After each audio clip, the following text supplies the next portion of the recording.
फसल का दाम नहीं मिल रहा है, आवारा पशु घुस जाता है, अगर शिकायत करें उसको कुछ कह नहीं सकते, पुलिस आके उल्टा लाठी मारती। समझ रहे हो? क्या तुम मरने का इंतजार कर रहे हो?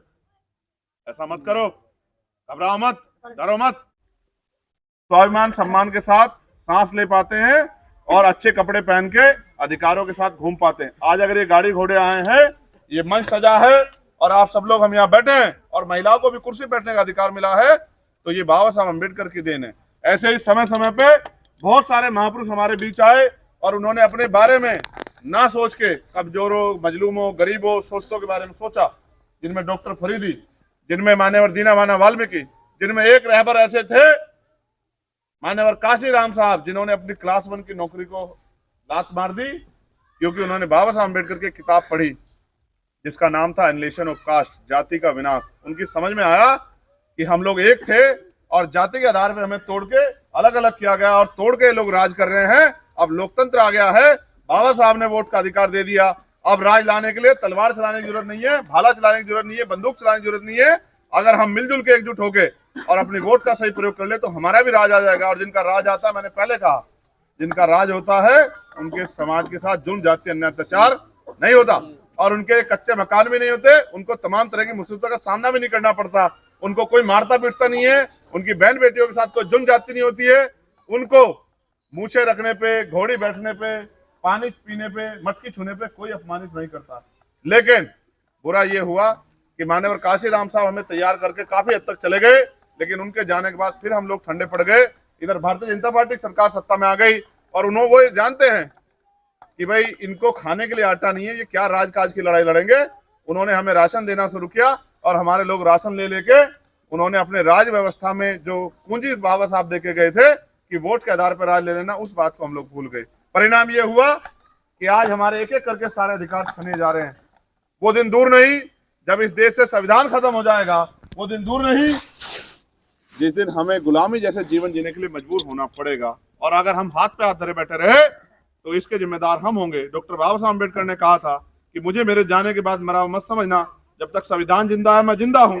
अगर हम सबके होते भारतीय संविधान कमजोर पड़ जाता है, भारतीय संविधान खत्म हो जाता है, तो बाबा साहब अम्बेडकर की दोबारा हत्या होगी। हम वो लोग हैं जो बाबा साहब अम्बेडकर की मूर्ति को भी अगर कोई टच कर दे, उसका भी अपमान कर दे, तो हम अपने प्राणों की बाजी लगा देते हैं। लेकिन हम इतने नालायक भी हो गए हैं कि उन्हीं बाबा साहब अम्बेडकर ने कहा कि political power is the master की, राजनीतिक सत्ता वो चाबी है जो आपकी सारी परेशानियों का हल कर सकती है। उन्होंने ये कहा कि राजनीति में हिस्सेदारी न करने का सबसे बड़ा दंड ये होगा कि अयोग्य लोग आपके ऊपर शासन करेंगे। आज जिन लोगों को घर चलाने नहीं आता वो देश चला रहे हैं और पढ़े लिखे नौजवान पढ़ लिख के सड़कों पे घर घूम रहे हैं। पढ़े लिखे नौजवान मजदूरी कर रहे हैं, मजबूरी में जी रहे हैं, उनके सपने कुचले जा रहे हैं।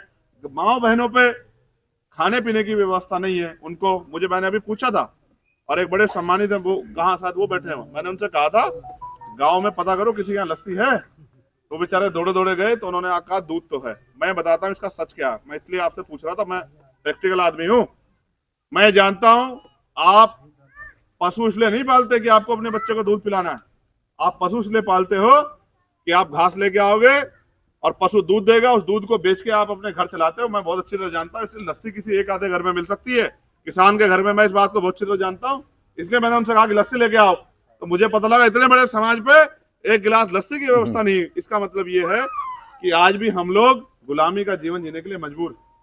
अगर हमें शादी ब्याह करने हो तो उधार लेना पड़ता है, जमीन गिरवी रखनी पड़ती है, अपने बच्चे को पढ़ाना हो तो किसी साहूकार से कर्ज लेना पड़ता है, तमाम तरह की मुसीबतों का सामना करना पड़ता है। घर चलाने के लिए, अच्छी रोटी खाने के लिए, अच्छा पानी पीने के लिए, शादी ब्याह में जाने के लिए हमें कर्ज लेना पड़ता है। जबकि इस देश में पैसे कमी नहीं है, लेकिन पैसा उनके पास है जिनकी सरकार है। जिनकी सरकार है वो पानी की तरह पैसा बहा रहे हैं। जितने पैसे से आपकी जिंदगी बदल सकती है उससे ज्यादा पैसा वो एड में खर्च कर देते हैं, प्रचार प्रसार में खत्म कर देते हैं। और जिनके बच्चों को डॉक्टर, इंजीनियर, IAS, IPS बनना चाहिए था वो सड़कों पे घूम रहे हैं। और जिनके बच्चों को इस देश में महापुरुषों की लड़ाई लड़नी थी, उनके बच्चे जो है अपनी जिम्मेदारी को अदा नहीं कर रहे हैं। इसका खामियाजा आने वाली पीढ़ियों को भुगतना पड़ेगा। मैं धन्यवाद दूंगा हमारी बूथ की कमेटी का जिन्होंने इतना अच्छा आयोजन किया, और मैं धन्यवाद दूंगा हमारे प्रधान जी का, दोनों पूर्व का भी और वर्तमान का भी, और जिम्मेदार साथियों का, इनाम भाइयों का, जिन्होंने मुझे यहाँ बुलाया। लेकिन मैं आपसे जानना चाहता हूँ, जब बाबा साहब ने हमें वोट का अधिकार दिया है, और हम अपनी जिंदगी को बदल सकते हैं, फिर हम किससे पीछे क्यों? इस देश में वोट की शक्ति के आधार पे हम चाहें तो आप अपनी सारी समस्या मुझे एक कागज पे लिख के दे दो, और जैसे हम लोग ताकत में आएंगे मैं लिख के देता हूँ, 10 दिन में मैं आपकी सारी समस्या हल कर सकता हूँ। और जितने यहाँ पढ़े लिखे लोग बैठे हैं, कोई मुझसे डिबेट कर लो, मैं सारी चीजें जानता हूँ। किसानों को उसकी फसल के उचित दाम, नौजवानों के लिए बढ़िया से बढ़िया स्कूल कॉलेज, बहनों के लिए स्कूल कॉलेज और नजदीकी, और उनके लिए बढ़िया बढ़िया हॉस्पिटल और तमाम तरह की व्यवस्था है। उनके लिए फ्री बिजली, फ्री पानी, फ्री अच्छी से अच्छी सड़क की व्यवस्था, आपके लिए पक्के मकान। कौन सी चीजें सरकार नहीं कर सकती? एक काम बताओ जो सरकार नहीं कर सकती है।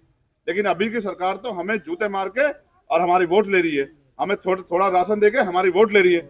और ये भी समझो, माननीय काशीराम साहब ने कहा वोट का अधिकार हमें गुलामी की बेड़ियां काटने के लिए मिला है, ना कि बिकने के लिए। और उन्होंने कहा वोट की रक्षा से करनी है, बहन बेटियों की रक्षा करें। इस वोट को बेचने का मतलब होगा बाबा साहब अम्बेडकर के 4 बच्चों की कुर्बानियों को बेचना। हम इतने नालायक लोग नहीं है। काशीराम साहब कहते थे, उनसे मीडिया पूछती थी, भाई काशीराम आप क्या क्या क्या काम करते हो? वो कहते थे, मैं अपने नालायक समाज को लायक बनाने का प्रयास कर रहा हूँ। मेरे भाइयों, अब तो हम पढ़ लिख लिए गए हैं, अब तो हम अपने पैरों पर खड़े हो गए, अच्छा खाना पीना मिल रहा है। अगर आज भी हम राज नहीं ले सकते तो इसका मतलब हम मानसिक रूप से गुलाम है। मैं आपसे आग्रह करने आया हूं, एक नई इबारत हम लोग यहाँ लिख रहे हैं। दलित, पिछड़े, आदिवासी, मुसलमान, अन्य धार्मिक अल्पसंख्यक, हम सब लोग मिलके एक एकता बनाने का काम कर रहे हैं। जिन नेताओं को अपने ताकत दी, उन्होंने हमें भुला दिया, उन्होंने हमसे दूरी बना ली, उन्होंने हमसे मुंह फेर लिया। हमें भी उनके बारे में ना सोच के अपने बारे में सोचना चाहिए, अपनी बच्चों के बारे में, अपनी बच्चों के बारे में, अपनी आने वाली नस्लों के बारे में सोचना चाहिए, इस देश के बारे में सोचना चाहिए। और आप महसूस करो, क्या चुनाव के बाद आपकी गली में कोई पूछने आता आपके हाल क्या है? नहीं। क्या कोई पूछने आता आपका पेट भूखा है? या कोई पूछने आता कि आपके घर में कोई बीमार है? नहीं कोई। तो जब वो हमसे कोई मतलब ही रखना चाहते तो हम उनकी परवाह क्यों करें? भाई मैंने तो ये जाना है, पढ़ा है कि आदमी भूखा रह सकता लेकिन अपमानित होकर नहीं रह सकता। लेकिन आप अपमानित होकर रह रहे हो, ये बड़ा खतरनाक। कोई देश में ऐसी लड़ाई नहीं जिसको हमने ना लड़ा। CNPR NRC की लड़ाई हो, मुस्लिम भाइयों का जब अपमान हुआ, तमाम तरह कोई भी लड़ाई हो उसको हमने लड़ने का काम किया, उनका साथ दिया। किसानों का आंदोलन हो, महिला पहलवानों का आंदोलन हो, तमाम तरह की कोई लड़ाई, 69 शिक्षक भर्ती का मामला हो, और जब भी किसी कमजोर पर अत्याचार होता है, जुल्म जाती होती है, हम जाके सीना ठोक के उनकी लड़ाई लड़ते हैं। मैं आपसे कहना चाहता हूँ, सड़कों की लड़ाई से जितना मैं आपको मदद कर सकता था मैंने की, लेकिन अब मेरे दिल में सपना है कि आपकी गरीबी, बेबसी, लाचारी खत्म हो, बहन बेटियां सुरक्षित हो, उनके साथ जो जुल्म जाती हो रही है बंद हो, और गरीबों को जिस तरह सताया जा रहा है वो भी बंद हो। उसके लिए मुझे राजनीतिक ताकत की जरूरत है। वो राजनीतिक ताकत मुझे घी खाने से नहीं मिलेगी, वो ताकत मुझे 100 किलो माला पहनने से नहीं मिलेगी, वो ताकत मिलेगी वोट से। अगर आप चाहते हो कि आपका बेटा, आपका भाई इस लड़ाई को आगे बढ़ा के आपकी जिंदगी कुछ बदल पाए, तो फिर आप इस लड़ाई में मेरी मदद करो। और अगर आप ये मानते हो कि ये गरीबी, बेबसी जिंदगी खुश है, इसमें हम लोग ठीक है, तो फिर आपको कोई बदलाव करने की जरूरत, क्योंकि बदलाव कौन लोग चाहते हैं? जिनके साथ समस्या। भाई जो लोग राज में, वो थोड़े बदलाव चाहेंगे, वो तो चाहेंगे हमारा राज बना रहे। जो राज में नहीं है और जो जुल्म जाति सह रहे हैं, बेबसी सह रहे हैं, लाचारी सह रहे हैं, वो परिवर्तन चाहेंगे। और आप परिवर्तन चाहते हैं तो फिर आप इस लड़ाई मेरी मदद करो। और मदद कैसे होगी? लोकतंत्र में मदद वोट से होती है। पहले मेरे नौजवान भाइयों से मैं आग्रह करूंगा कि अपने बूथ कमेटियों को चेक करो, जो नई लिस्ट आई है वोटिंग लिस्ट, उसको चेक करो। एक एक वोट अगर कटवा दिया है किसी विरोधी ने, उस वोट को बनवाओ।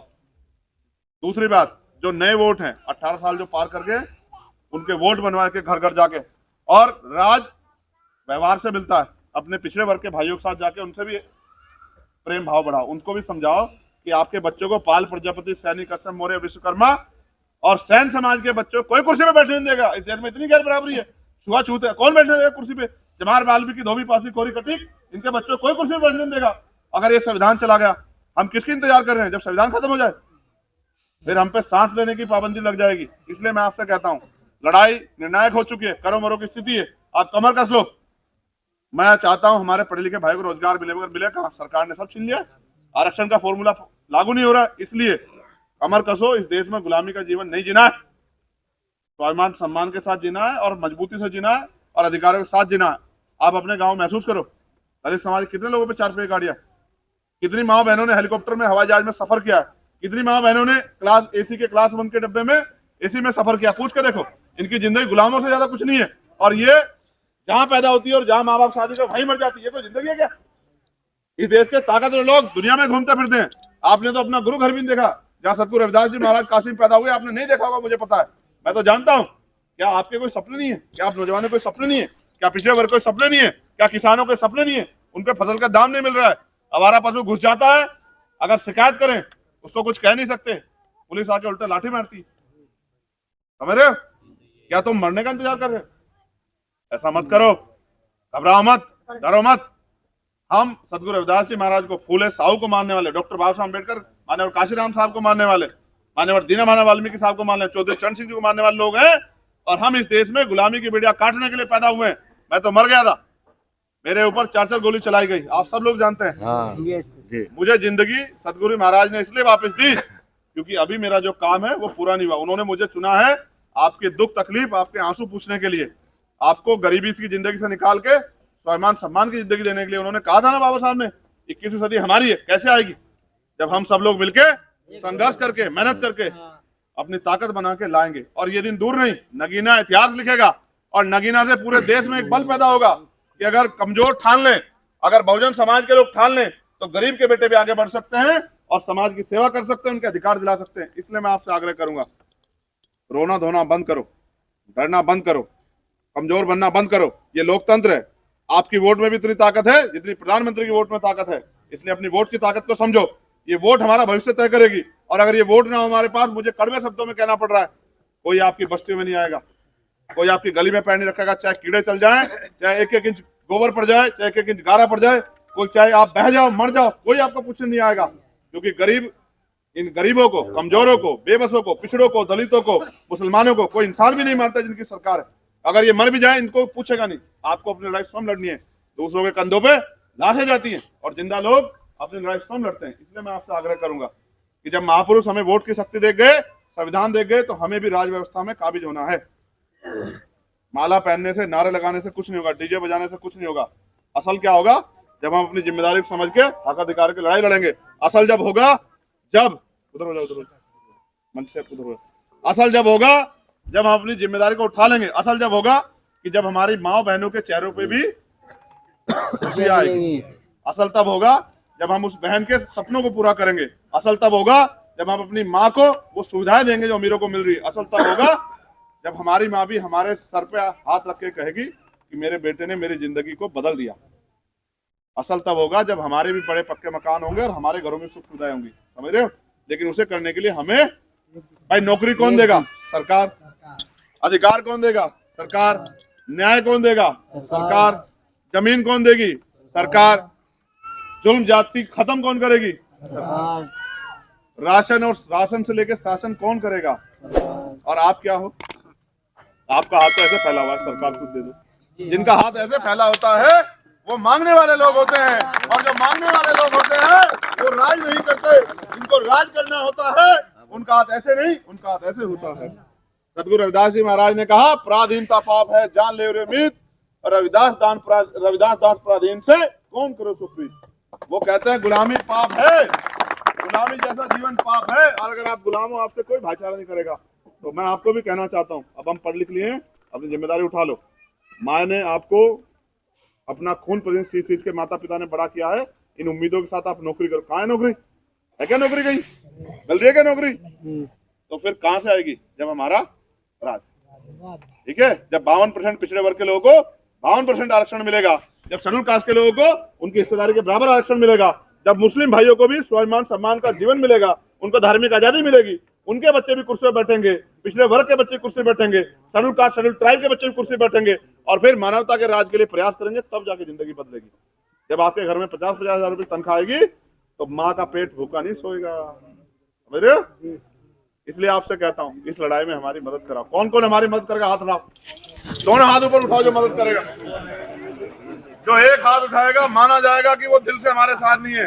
जो दोनों हाथ उठाएगा ये माना जाएगा तुम हमारे साथ है। हम मैं देख रहा हूँ कौन हमारे साथ नहीं है। ये ब्लैक काली चुन्नी वाली हमारी बहन का एक हाथ उठा हुआ है, नहीं दोनों हाथ उठाओगे सही मालूम। अब ये तुम्हें देखना कैसे, जब मैं तुम्हारे लिए 24 घंटे तैयार हूँ तो मैं भी ये चाहता हूँ कि मेरे लोग भी मेरे लिए दोनों हाथ उठाएं। ऊपर उठाओ, पूरे सीधे करो, ऐसे नहीं मानूंगा मैं बिल्कुल भी। अच्छा ठीक है, नीचे करना। ये देखो हमारा चुनाव चिन्ह क्या है पता आपको? क्या है हमारा चुनाव चिन्ह पता आपको? ये है हमारा चुनाव चिन्ह। अभी तो हम ऐसे जैसे इस भाई के बुग्गी में बैल कि कोई भी आता है हमें हाँक लेता है और हम अपना पेट पालने के लिए उसकी सारी बातों को मान लेते हैं। ऐसा मत करो, समझ रहे हो? ये तो हो गया हमारा चुनाव चिन्ह। क्या है ये?